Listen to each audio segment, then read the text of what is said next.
I had worked the night shift at the Black Hollow Psychiatric Hospital for months now, and the routine was as familiar as the back of my hand. It was a hospital unlike any other, isolated in the hills, surrounded by woods that seemed to swallow the very air. The place had been shut down years ago, and only a handful of us were left to maintain it before demolition crews arrived to turn it into yet another empty lot. The job wasn't glamorous, but it paid well, and I didn't mind the silence. Tonight, however, the silence felt different. Thicker, heavier. I chalked it up to the weather. A storm had rolled in earlier in the day, and the wind outside rattled the windows, making the building groan as if it were alive. I grabbed my flashlight from the locker and checked the list of tasks for the night. Clean up the old records in the basement. Simple enough. I started with the main floor, walking through the long, sterile halls, my footsteps echoing off the walls. Everything was as it should be. Empty rooms with peeling wallpaper, chairs stacked in corners, and a lingering smell of mildew. I could hear the occasional drip of water from the pipes. This place was ancient, and every part of it seemed to creak with history. I reached the basement around midnight, the hallway leading down into the dark as though it were a tunnel into the unknown. The air was colder here, and the flicker of the light bulb above my head did little to reassure me. I turned the corner into the records room, where the forgotten history of this place had been kept for years. Stacks of old files, yellowed with age, lined the shelves.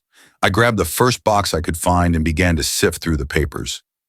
Most were dated, mundane, just patient histories, treatment plans, discharges. The usual. That's when I saw it.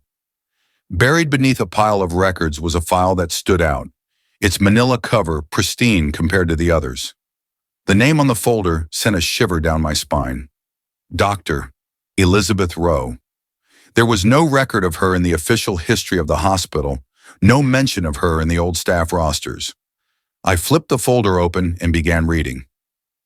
Dr. Rowe had been a psychiatrist at the hospital in the late 70s. From the file, she was highly regarded in her field until she suddenly vanished without a trace. No one knew what happened to her. Some said she'd left to pursue other opportunities, but the file hinted at something else entirely. A note written in the margins caught my eye. Patient's last name, Rowe. Hasn't been discharged. Check hospital logs. I frowned. There had been no mention of a patient named Rowe in the records before. What had happened to Dr. Rowe? And why was she never mentioned again? I scanned the pages for more details, but something else caught my attention. The notes detailed a patient, a woman named Clara Rowe, who had been admitted just months before the doctor's disappearance. The file was sparse.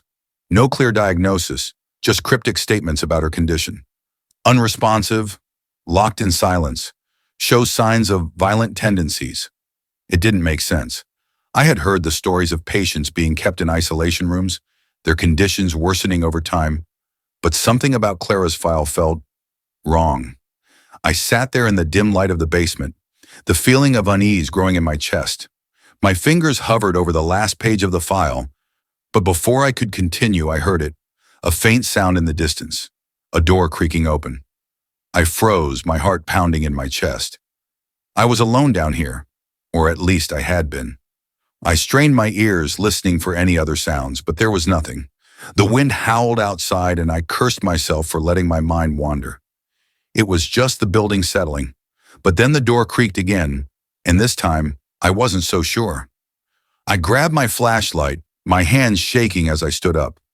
The basement was unnaturally still now, as though the building itself had stopped breathing. I moved cautiously down the hallway toward the source of the noise. The light from my flashlight flickered, casting long, distorted shadows on the walls.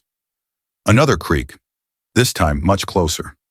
I turned a corner and found myself staring at the old isolation room, the one where Clara Rowe's file had indicated she had been kept. The door was ajar, just slightly. The hairs on the back of my neck stood up. I had checked this room earlier in the week. It had been empty, but now the door was open. The room was dark, but I could just make out the outlines of a figure standing inside. A figure too still. My breath caught in my throat. I didn't want to go in. Everything in me screamed to turn around and leave, but I couldn't. The curiosity gnawed at me. I pushed the door open with a trembling hand, the creak of the hinges sounding louder than I expected. The room was empty. No one was there. My shoulders slumped in relief, but I still couldn't shake the feeling that something was wrong. I stepped into the room, shining my flashlight across the floor. That's when I saw it, a single small piece of paper. It was tucked beneath the edge of the old mattress on the cot. I bent down to pick it up. The handwriting was messy, as if written in haste. The words were simple, chilling. She never left. I stood frozen, the paper still clutched in my hand. The realization hit me like a punch to the gut. Clara Rowe hadn't left. She was here, somewhere, and maybe, just maybe, Dr. Rowe had never left either. The piece of paper felt like a weight in my hand, heavy with meaning. She never left. The words echoed in my mind as I stood in the dim isolation room, feeling the cold of the walls press in on me. My pulse was racing, and the flashlight in my hand trembled, casting erratic shadows across the room. The stillness in the air was suffocating, as if the building itself was holding its breath, waiting for something to happen. I backed out of the room slowly, clutching the paper like a lifeline. It didn't make sense. If Clara Rowe had never left, then where was she? Had she been hiding in this building all these years? Or was there something more to this place than I had realized? I needed answers, but I wasn't sure where to start. I could hear my breath echoing in my ears as I made my way back to the records room. The paper felt like it was burning a hole in my pocket. I knew I couldn't just ignore it. Whatever this was, it was connected to something much bigger than a patient who'd gone missing. The records room seemed even darker now, the flickering light bulb casting long, jittery shadows on the shelves. I pulled open drawer after drawer, rifling through files, looking for anything that might explain what I had just uncovered. The name Clara Rowe kept popping up in my mind, but I couldn't find anything else on her, nothing to suggest where she might have gone after her last recorded stay here. Then I found something that made my blood run cold. Hidden in a drawer at the very back of the room was a small folder, the edges yellowed with age. On the front was a name I hadn't seen before, Dr. Francis Miller. I opened it cautiously, my hands shaking, and began to read. Dr. Miller had been a colleague of Dr. Rowe, someone who had worked alongside her for several years before she vanished. According to the records, Dr. Miller had been dismissed from the hospital shortly after Rowe's disappearance, fired for misconduct. The notes on Dr. Miller were vague, cryptic at best. There were references to inappropriate behavior, but nothing specific. What caught my attention, though, was one sentence, written in the same hurried, almost frantic handwriting as the note I'd found in the isolation room. She is still here, and I can't help her anymore. I felt a chill run down my spine. She is still here. The same words from the note in the isolation room. It didn't take long for the pieces to fall into place. Dr. Rowe and Dr. Miller had both been involved with Clara Rowe's case, and something had gone terribly wrong. Whatever had happened to Clara, it hadn't been a simple case of a mental breakdown or a disappearance. There was something much darker at play here, something that the hospital had tried to bury. I couldn't stop thinking about the file on Clara Rowe, the details of her condition. Unresponsive, locked in silence. Shows signs of violent tendencies. Had she been the victim of a botched experiment? Had the doctors pushed her too far? And what had happened to Dr. Rowe and Dr. Miller in the aftermath? I needed to find out more. I left the basement and made my way up to the administrative offices, hoping there might be more records I could access. The hospital had been closed for years, but the offices were still filled with old paperwork, memos, logs, patient files. As I stepped into the office, I was met with an unexpected sight.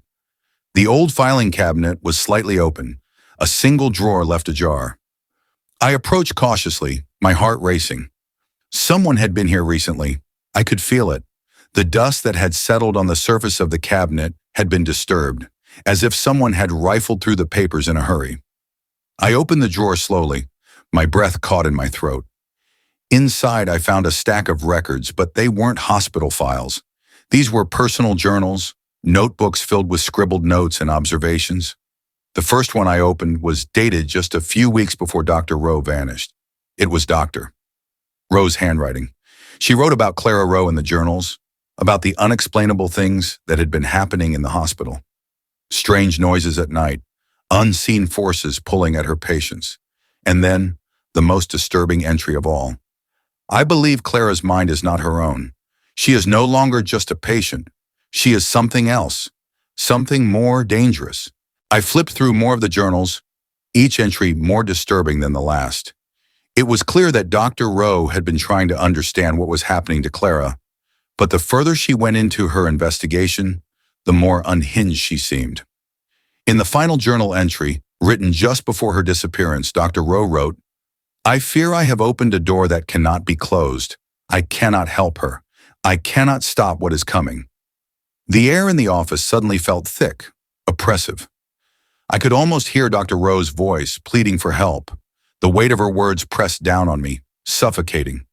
Clara had been part of something more than just a psychiatric case. She had been the key to something darker, something beyond comprehension.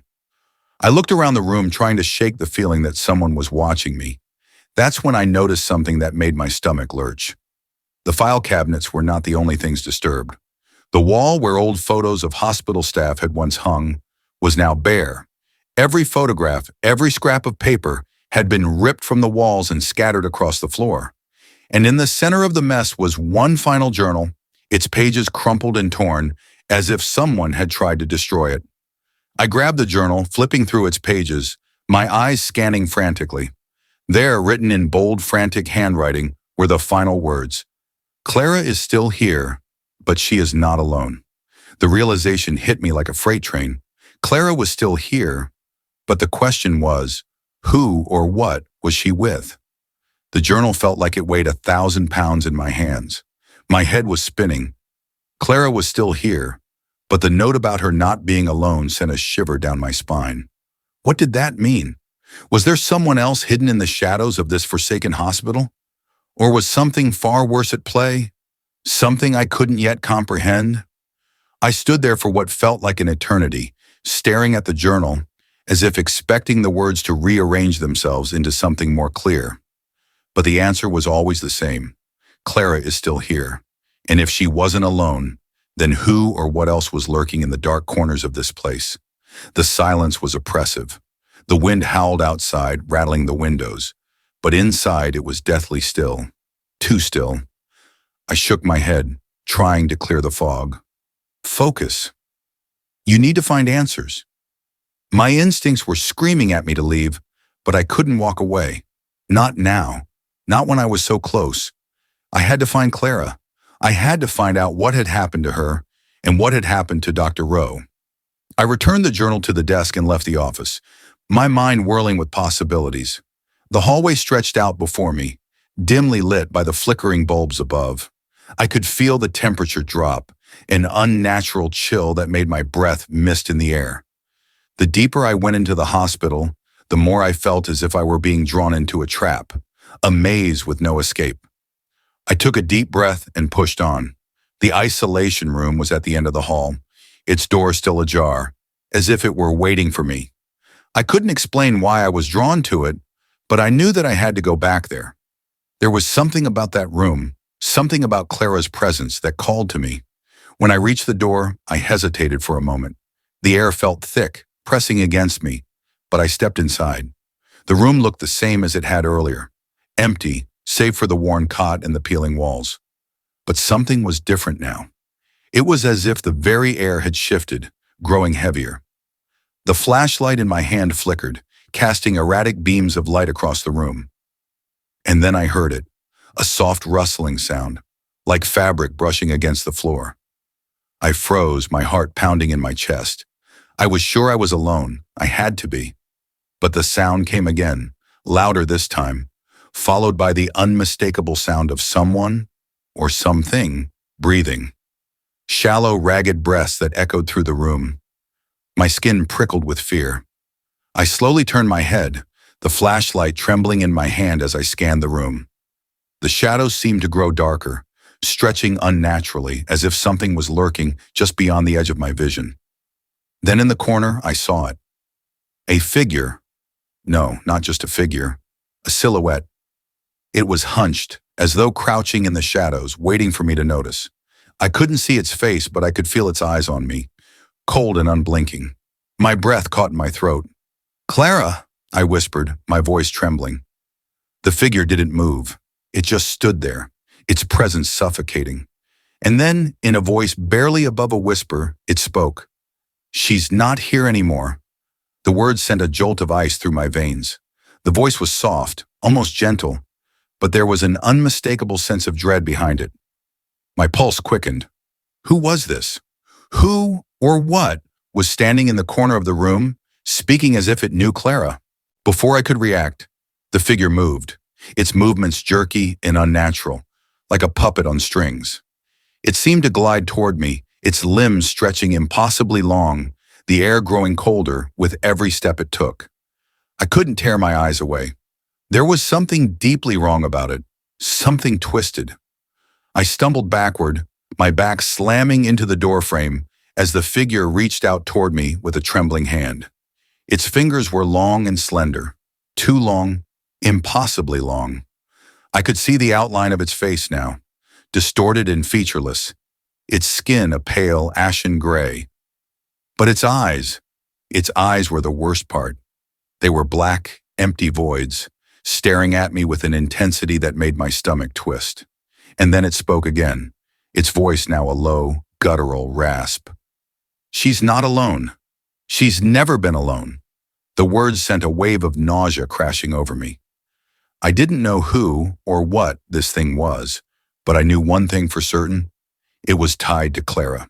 It was tied to everything that had happened in this place. I turned and ran. I didn't care what was behind me, didn't care how ridiculous I must have looked, but I needed to get out of that room. I bolted down the hallway, the darkness closing in around me. The flashlight in my hand flickered and died, leaving me in complete darkness. The only sound was my frantic breathing, my footsteps pounding against the old creaky floorboards. I reached the stairwell, nearly tripping over my own feet as I scrambled to the next floor. But as I reached the landing, I stopped, my breath caught in my throat. There, at the top of the stairs, was the same figure. It was waiting for me. This time it didn't speak. It just stood there, its body shifting and twisting in the shadows, its empty eyes locked on mine. I backed away slowly, my mind racing, but no matter how fast I moved, it seemed to follow me. The space between us remained the same, as if it were feeding off my fear. My mind screamed for escape, but my legs wouldn't move. My entire body felt paralyzed. It was as if the building itself had come alive, trapping me in its suffocating grip. And then, just as suddenly as it had appeared, the figure vanished. I blinked, and in the place where it had stood was nothing but empty space. I didn't know whether I should be relieved or terrified. But one thing was certain. Whatever was happening in this hospital, whatever had happened to Clara, was far from over. And I was no longer just a witness. I was part of it now. The hallway was silent, almost eerily so, but the silence didn't comfort me. It felt like the calm before the storm, an unsettling lull that made every creak and groan of the old building feel amplified. My breath still came in short, shallow gasps as I stood frozen on the landing. The figure had disappeared, but its presence lingered in the air, thick and suffocating. The feeling of being watched never left. I couldn't stay here any longer. I needed answers, and the only way to get them was to keep digging. I turned and sprinted down the corridor, the weight of the figure's gaze still hanging over me. My mind raced, desperately trying to process everything that had happened. The journals, the hidden files, the cryptic messages. Clara Rowe, Dr. Miller. She's not alone. Those words haunted me. I reached the old staff quarters, the rooms where the hospital's doctors and nurses had once stayed. The door to Dr. Rowe's former office was still ajar, the light inside dim. I pushed it open, the creak of the door sending a shiver down my spine. I stepped inside, my eyes scanning the room. It looked untouched, as if frozen in time, with a layer of dust covering every surface. Papers were scattered across the desk, and a large faded portrait of Dr. Rowe hung crookedly on the wall. I approached the desk cautiously, my eyes flicking over the mess. Then I saw it, a large leather-bound book nearly buried under piles of paper. I reached for it, my fingers brushing against the worn surface, and opened it to the first page. The handwriting was unmistakable. Dr. Rose, I have made a terrible mistake. Clara is not just a patient, she is a conduit. The things that happen here, things I can't explain, are tied to her. She is the key to something ancient, something that should have stayed locked away. My heart hammered in my chest as I read the words. A conduit? For what? And what had Dr. Rowe meant by something ancient? I flipped through the pages, each entry more desperate than the last. Dr. Rowe's handwriting became more erratic as the journal progressed. She wrote about experiments, rituals, and a growing sense of dread. The deeper she delved into Clara's condition, the more she seemed to unravel. According to her, Clara's silence wasn't the result of trauma. It was something much darker. Clara was the vessel. The journal spoke of an ancient entity, one that had been bound to this place centuries ago, its power sealed away in the hospital's foundation. But something had gone wrong. Dr. Rowe had been trying to break the seal. She had tried to set the entity free, believing that by doing so, she could transcend the limitations of human knowledge and power. But Clara had been the key, and when Dr. Rowe pushed too far, she had opened a door that should never have been opened. I felt the blood drain from my face as I realized the truth. Clara hadn't been the one trapped in the isolation room. It had been something else. The entity Dr. Rowe had sought to unleash had been using Clara's body as a vessel, a host, for years. I slammed the journal shut, my hands trembling. I needed to find Clara. She had to be here somewhere, still holding the key to the entity that had been sealed away. But as I stood there staring at the journal in my hands, a sudden realization hit me. Dr. Rowe had never left. She had become part of the entity. I turned and rushed out of the office, my pulse racing. The hospital felt even more oppressive now, the walls pressing in around me as I moved through the halls. I was on the brink of discovering something unspeakable, something that should never have been known. I reached the basement once again, drawn back to where it all began. The records room was cold, too cold for this time of year.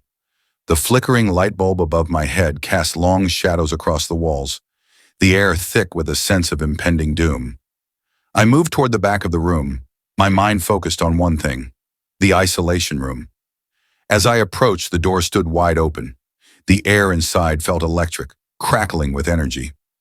I stepped inside cautiously, every instinct screaming at me to turn back, but I couldn't. Not now. I shone the flashlight across the room, my breath caught in my throat as I saw it. Clara, or what was left of her. She was lying on the cot, her body pale and emaciated, her skin stretched too tight over her bones. Her eyes were wide open, but there was no life behind them. She was a hollow shell, a vessel. And standing next to her, watching me with cold, empty eyes, was Dr. Rowe. No, not Dr. Rowe. Not anymore. Her body had been twisted, her features distorted into something inhuman. Her skin was mottled and decayed, the flesh hanging loosely from her bones. But it was her eyes, those eyes, that gave it away. They were the same black voids I had seen before, the same soulless eyes that had watched me in the hallway. You should not have come, the thing that had once been Dr. Rowe whispered, its voice a rasping echo. You cannot undo what has been done. Clara is not alone, and neither are you. I took a step back, my body frozen in fear. I tried to scream, but no sound came out. The room felt suffocating, the air growing heavier with every passing second. And then, as if summoned by the words, I heard the unmistakable sound of footsteps behind me. The walls seemed to close in, and I spun around, heart hammering in my chest. There were more of them now. Figures, dark and twisted, emerged from the shadows, their forms barely discernible in the flickering light. They moved toward me, their eyes glowing with an unnatural hunger. I could feel the temperature plummet as they surrounded me, their presence suffocating. I had thought I was just a witness, just someone who had stumbled upon a forgotten story. But I had been wrong. This wasn't a story. It was a nightmare. And now it was my nightmare too. The entity that had been unleashed all those years ago had found its new host, and I was part of it now. The figures around me closed in, their presence like a suffocating fog. The air felt thick and oppressive, as if the very walls of the hospital were alive, pulsating with the dark energy that surrounded us. I could feel their eyes on me, the empty voids staring straight through my soul. The thing that had once been Dr. Rowe stood at the center, its distorted form grinning in a way that shouldn't have been possible. "You can't escape," the thing rasped, its voice cold and unnatural. "Clara belongs to us now. You belong to us." I stumbled backward, my heart racing. The figures were closing in, and there was no way out. Every instinct told me to run, to scream, but the darkness seemed to press against me from all sides, trapping me in place. It was as if the hospital itself had become a part of them, alive and hungry, reaching out to consume me. But I couldn't give up. I couldn't let them win. My mind raced, desperate for a way out, a way to undo what had been done. I glanced at Clara, her empty eyes fixed on me, her body nothing more than a hollow shell, an unwilling vessel for something far older and far darker than anything I could comprehend. I turned my gaze back to the thing that had once been Dr. Rowe. Its eyes were burning with malicious intent, but there was something else there too, a flicker of recognition. I realized then that the entity was not just using Clara's body, it was controlling her, shaping her, bending her will to its own. And Dr. Rowe, or what was left of her, had become its servant, a puppet, twisted beyond recognition. I didn't have much time. "You were never meant to find this place," the entity whispered. "You should have walked away, but now you're part of it. You'll join us just like the others." The shadows around me seemed to thicken, curling like tendrils, creeping toward me with intent. The room felt colder, the walls closing in, but there was something in the back of my mind, a small spark of defiance, that refused to let me succumb to the overwhelming fear. The seal. The entity was bound here, trapped by the very foundation of the hospital, and Dr. Rowe had been trying to break that seal. But it hadn't been broken yet, not fully. There was still a chance to stop this, a chance to put things back the way they were before Clara had been used as the vessel. I had to find the source of the seal, the place where it was anchored. My breath quickened, my mind scrambling for any clue, any memory that could help me. And then it hit me. The basement, the isolation room, the records, the cryptic journals. All of it pointed back to the very foundation of this place. The hospital had been built on land with a dark history, a place where ancient rituals had once taken place. The entity hadn't been born here, but it had been bound to the land, to the building. "She's not alone." The words echoed in my mind, a warning. I wasn't just up against one entity, I was up against something far worse. The figures around me weren't just patients, victims of some twisted experiment. They were manifestations of the entity's power, fragments of it, souls twisted and corrupted by its influence. I knew what I had to do. I turned to the thing that had once been Dr. Rowe, meeting its empty eyes. "If I destroy the seal, you'll have no power here. You'll be trapped again." The entity's laughter echoed through the room, hollow and unnerving. "You can try," it said, its voice like 1,000 whispers at once. "But you will fail. There is no escape now." But there was one thing it didn't know. I had already figured out how to break the seal. And it wasn't through brute force, it was through truth. I reached into my pocket, pulling out the piece of paper I had found earlier, the one with the message written in Dr. Rowe's handwriting. She never left. The words seemed to pulse with energy, their meaning becoming clearer now. Clara had never left. She was still here, but she wasn't the key to the entity's power. She was the vessel, yes, but only because the entity had wanted her to be. As long as it held her, as long as it controlled her, the seal would remain broken.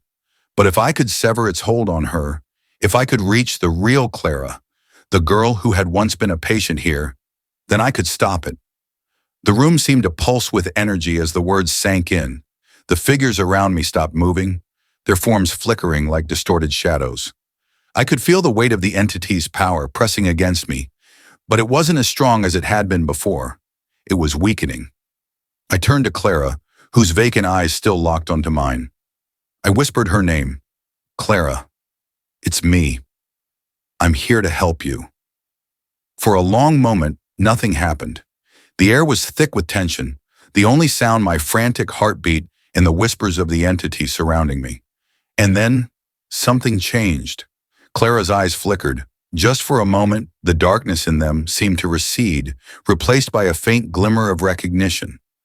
I felt the pressure on my chest ease, the suffocating weight of the entity lifting ever so slightly. "Clara," I whispered again, more urgently now. "You're not alone. You never were. You can fight this. You can take back control." The air seemed to crackle as Clara's body twitched. The figures around me began to wail, their forms distorting in agony, as if the entity's hold on them was weakening. The room was shaking now, the ground beneath me rumbling with the force of something trying to break free. And then, with a sudden scream, Clara's eyes snapped wide open. The figures surrounding me screamed in unison, their distorted bodies twisting and writhing in agony, as if they were being pulled back into the shadows. The air crackled with a fierce energy, and the entity, whatever it was, seemed to roar in fury. But it wasn't enough. Clara's will had finally returned. The entity had no more control over her. The hospital groaned as the energy that had bound it began to unravel. The dark presence that had haunted these halls for so long was slowly being dragged back into the depths where it belonged. As the shadows receded, the hospital returned to its unsettling silence. Clara was still there, standing in front of me, her body trembling as if she were waking from a long, terrible dream. I don't know how to thank you," she whispered, her voice hoarse, as if she hadn't spoken in years. "I thought I was lost. That I was." She trailed off, the weight of what she had experienced sinking in. "We both were," I said, my voice quiet but steady. "But it's over now. You're free." For the first time since I'd entered this place, I felt a sense of calm. The darkness had lifted. The nightmare was over. But as I turned to leave, I couldn't shake the feeling that something still lingered in the air. Something waiting, watching. Perhaps the hospital would be silent for now. But I knew deep down the darkness was never truly gone. It was just waiting for the right moment to return. Clara and I stood in the silence of the basement, the air still thick with the remnants of what had just happened. The hospital felt different, lighter almost. The overwhelming pressure, the unseen force that had made every shadow feel alive, was gone. But something about that didn't sit right with me. "Are you okay?" I asked Clara, watching her closely. She looked pale, fragile, like someone who had just barely escaped drowning. She nodded slowly. "I think so," she whispered. "But I don't remember anything after they took me." Her voice shook and I couldn't blame her. I didn't even know how long she had been trapped in this nightmare. Years, decades. The timeline didn't make sense, but I knew one thing. She was free now. I turned toward the exit, the flickering basement light casting long, distorted shadows against the damp walls. "We need to get out of here," I said, before a sound stopped me mid-sentence. It was faint, almost imperceptible. A whisper. It came from behind me. I turned, my heart hammering in my chest. Clara was standing completely still, her expression unreadable. And then I saw her shadow. It didn't match her movements. I took a step back. "Clara?" She lifted her head, her eyes locking onto mine. For a moment I thought I saw a flicker of something behind them. Something dark. Something wrong. Then she smiled. And it wasn't her smile. Cold terror gripped me as I realized the truth. The entity hadn't been destroyed. It hadn't left. It had just found a new host. Clara took a slow step toward me, her shadow stretching unnaturally across the floor. "You were right," she whispered. She was never alone. The lights in the basement flickered violently, and the whispering returned, louder this time, a chorus of voices echoing from every direction. The hospital wasn't done with me yet, and this time I wasn't sure if I would make it out alive.